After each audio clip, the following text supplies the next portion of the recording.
Alright then, welcome back to Bangers and Smash. On this video, I'm just going to talk a lot about photography, which is what this channel was supposed to be about before I started getting into all this filmmaking nonsense with cinema cameras and microphones and other equipment.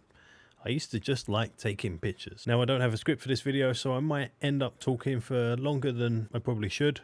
So if you hate the sound of my voice, do me a favor, click on the like button, mute me, and then just watch the whole video. So today we are going back to the future, all of the way back to 2010 when I did my first kind of proper event photography, and it was an MMA event. These are the days when I was much less beardy, much younger, less wrinkly, and I was a bit more willing just to put myself out there. And it was before I'd kind of found street photography and whatnot. At the time, I had the cheapest possible DSLR that Canon made, the 1000D I believe, and it just had a plastic 50mm f1.8 lens, the nifty 50. That was how I kind of got into photography. I didn't actually start with film, I started with digital, and then I ended up getting a film camera and other cameras that we probably don't need. So back in 2010, I had some friends who were big into the MMA thing and liked getting punched in the face. They had entered themselves into this event. So I emailed the promoters and said, oh, can I come and take some pictures? And they said no.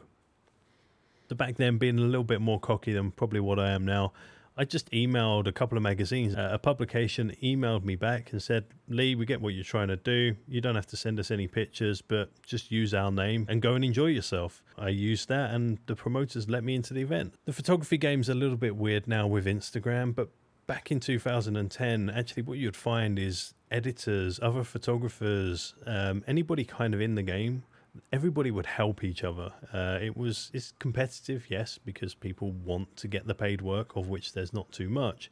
But as a community of people, everybody was kind of a lot more friendly than probably what they are now, where it's kind of instant gratification. And I've never photographed a fight before, and I think my camera took 1 frame per second if you were lucky. But I think this is an important point. A lot of people nowadays, they look to what other people have. They look at the marketing that's coming out from camera companies. You need the new Canon R5.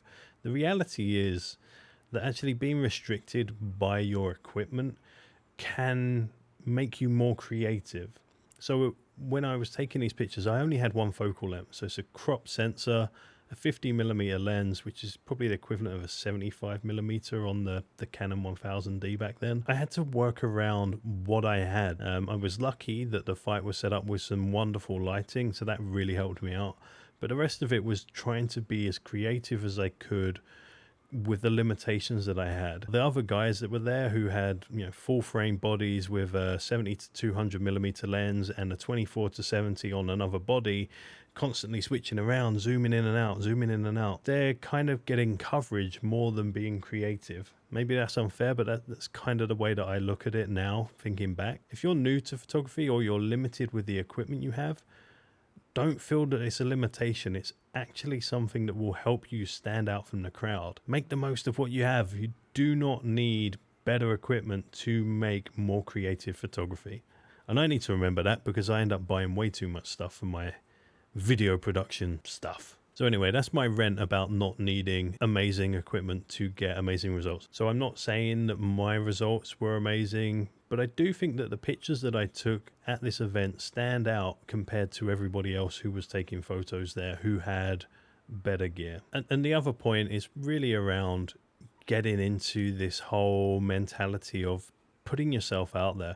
I have it with making YouTube videos. I sit there and go, oh, what do I talk about? Or I worry about the sound of this microphone, or I worry about, it's a bit bright outside, maybe I shouldn't film this. If you as a creator, as a photographer, just put yourself out there, that's how you then start creating work. Don't wait for people to come to you and say, right, we want you to make this, or wait for the perfect kind of weather. Just go out and create. One of these pictures actually ended up in the Guardian newspaper as part of their photo club back in the day. I also got emailed by a fairly big fight promotion in the UK who then invited me to come to Birmingham, I think it was Birmingham, to take photographs of their event. It's a different story for another time. Things start to snowball when you just put yourself out there and don't wait for people to come to you, go to them.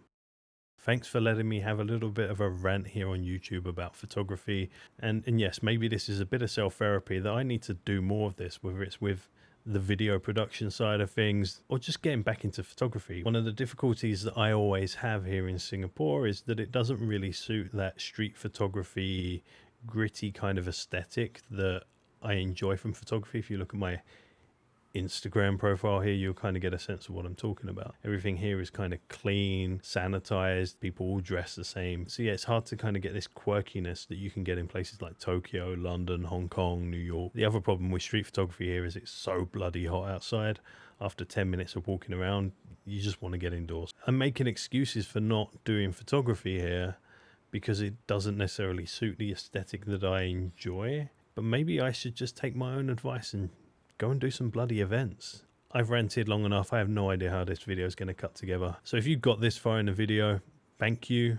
Please consider subscribing. It really does help me out and helps grow this channel. Maybe we could do a print giveaway if I get up to a reasonable level of subscribers off the back of this video, which maybe only 50 people will watch, so maybe not. Thanks for watching. I've rambled way too long. Goodbye.